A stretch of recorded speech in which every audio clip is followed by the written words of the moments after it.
안녕하십니까. 외식경영 컨설팅TV 한영만입니다. 네, 오늘은 외식 차원 메뉴 분석 일본 라면입니다.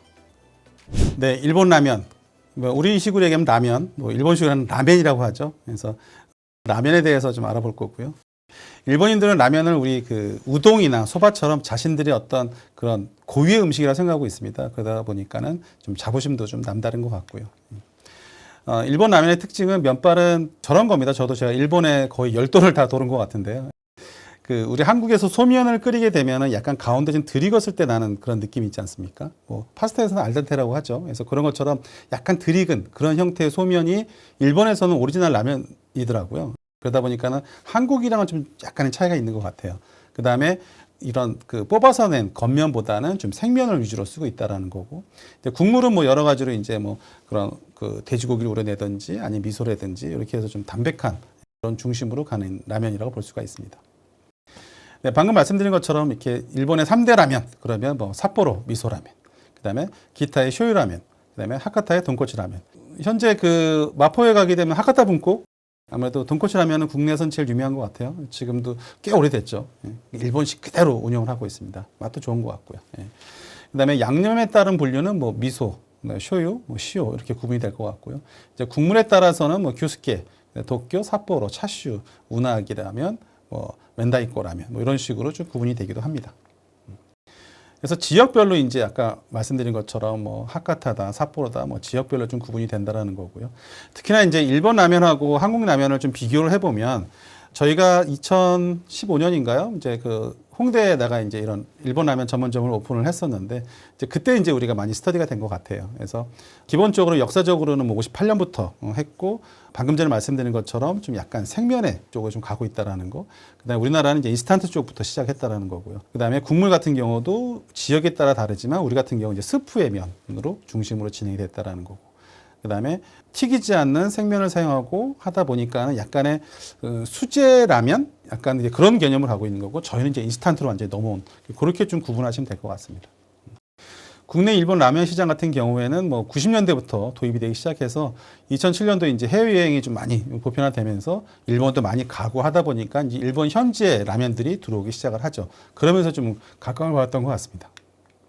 그다음에 일본 라면에 대해서는 처음에는 약간의 좀 부정적인 시각이 있었죠. 아무래도 우리가 대일 관계에서 이런 가지가 있겠지만 하지만 이제 좀 하나의 음식으로 좀 자리를 잡기 시작하면서부터 인식의 변화가 됐다. 그다음에 새로운 일본 라면 시장이라고 하는 새로운 시장이 만들어졌다. 다만 한국에서 라면은 분식에 속해 있는 그런 하나의 패스트푸드 이런 개념을 갖다라면은 일본 라면은 아직까지도 하나의 요리의 개념, 뭔가 좀 정이 들어간 그런 개념이다라고 구분을 하시면 좋을 것 같습니다. 그다음에 이런 라면 프랜차이즈 같은 경우가 국내에서 가기 위해서는 사실은 몇 가지 체크해야 될 것들이 있습니다. 그래서 당연히 이제 나름대로 프랜차이즈 전략도 있어야 될 거고요. 그다음에 차별화 전략은 어떻게 할 건지, 또 현지화 전략, 특히나 현지화 전략이 되게 중요합니다. 이런 부분들을 우리가 보게 되면은 현지화는 말 그대로 일본의 그런 전통 라면 맛을 고수하되 한국의 입맛에 맞는 변화를 주는 것이 맞다고 보는 거고요. 그 다음에 라면에 국한되지 않고 일반 음식이 대중적으로 할 수 있는 그런 사이드 메뉴를 오코노미야끼나 덮밥, 돈가스 이런 것도 같이 가야 된다는 거죠. 네, 프랜차이즈는 역시나 이제 중앙에서 CK, 센트럴 키친에서 중앙에서 공급할 수 있는지 여부도 되게 중요할 거고요. 차별화 같은 경우에는 입지적인 거, 또 매니아적인 거, 또 가격이든지 정확하게 우리만의 컨디션을 가져가야 되는 거죠. 쉽게 최근 한 20년 정도 됐죠. 베트남 쌀국수가 국내에 완전히 이제 자리를 잡게 되는 경우에도 이런 부분들을 간과하지 않고 잘 사업에 적용을 한 것 같아요. 대표적인 이제 그런 것들을 잘 적용한 사례들이 이제 멘무샤 잘 아시는 것처럼 그 다음에 라면 만땅, 그 다음에 이찌멘, 그 다음에 하코야, LF 푸드에서 하는 거죠. 여기 거의 대기업에서 하다 보니까 아무래도 투자 규모라든가 접근 방식이 틀리긴 한데요. 여지껏 잘 가고 있는 브랜드 중에 하나입니다. 그래서 이렇게 지금 프랜차이즈 쪽도 확장되고 있고 또 여기에는 언급되지 않지만 그런 로컬 매장들이 의외로 많습니다. 일본에 가서 진짜 배워오신 분들 아니면 자기만의 또 어떤 영역을 만드는 분들 해서 일본 라면 전문점은 시장이 크지는 않지만 그 나름대로 어떤 사업적으로는 충분히 지나고 있다고 봅니다. 그다음에 일본 라면의 국내 현황입니다. 그래서 방금 말씀드린 것처럼 이런 프랜차이즈들도 꽤 있을 거고요. 멘무샤, 하코야, 라면 만땅 쭉 나와 있을 거고요. 그다음에 로컬 매장도 방금 말씀드린 것처럼 우리가 개인적으로 많이 확장이 돼 있고 노력하시는 사장님들이 많이 계세요. 그래서 앞으로는 이런 일본 라면들도 계속 그런 소위 얘기하는 뭐 에스닉 푸드라고도 하거든요. 그래서 그런 그 지역 민족적인 음식을 그대로 갖고 들어오는 형태. 그러니까 예를 들어서 우리가 15년 전에는 베트남 쌀국수의 현지의 그런 나이물이라든가 아니면 그 맛을 그대로 갖고 오지 않고 현지화했다라면 지금은 이제 그 현지 맛을 그대로 갖고 오는 거죠. 이런 부분들이 예전과 지금의 좀 차이점이라 볼 수가 있습니다. 네, 오늘은 이러한 그 라면에 대해서 알아봤고요. 라면, 일본 라면 어떻게 보면은 좀 생소할 수도 있죠. 하지만 또 그 시장이 워낙에 차이가 있습니다. 그걸 또 매니아층들도 있고요. 특히나 일본에 한 번쯤 다녀오신 분들은 일본 라면들 선호하고 있죠.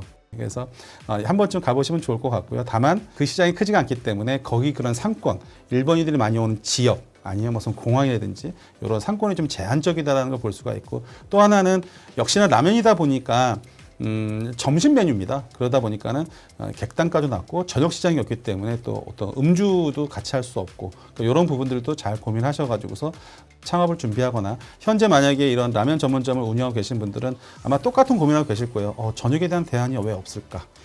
이거는 아마 풀기 쉽지는 않을 겁니다. 하지만 그 상권을 잘 이해하고 하신다면 방법은 분명히 있을 거고요. 잘 연구하셔가지고서 난국을 잘 헤쳐나갔으면 좋겠습니다. 네, 오늘은 일본 라면에 대해서 알아봤습니다.